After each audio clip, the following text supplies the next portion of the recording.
নমস্কার, আপনারা দেখছেন নিউজ মুখ্য বার্তা। সকলের সাথে সকলকে নিয়ে নিউজ মুখ্য বার্তা দেখতে চ্যানেলটি সাবস্ক্রাইব করুন। আজ বাংলাদেশের ইসকনের সন্ন্যাসী চিন্ময় প্রভুর মুক্তির দাবিতে এবং বাংলাদেশের সংখ্যালঘু হিন্দুদের উপর অত্যাচারের বিরুদ্ধে কলকাতার বাংলাদেশের ডেপুটি হাইকমিশনের সামনে হিন্দু জাগরণ মঞ্চের পক্ষ থেকে এক বিক্ষোভ প্রদর্শন করা হয়।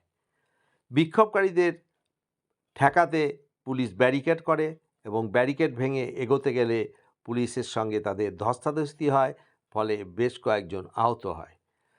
এছাড়া আজ ইসকন অফিসের সামনে ইসকনের সন্ন্যাসীরা কীর্তন করে প্রতিবাদ মিছিল করে। ব্যুরো রিপোর্ট, নিউজ মুখ্য বার্তা।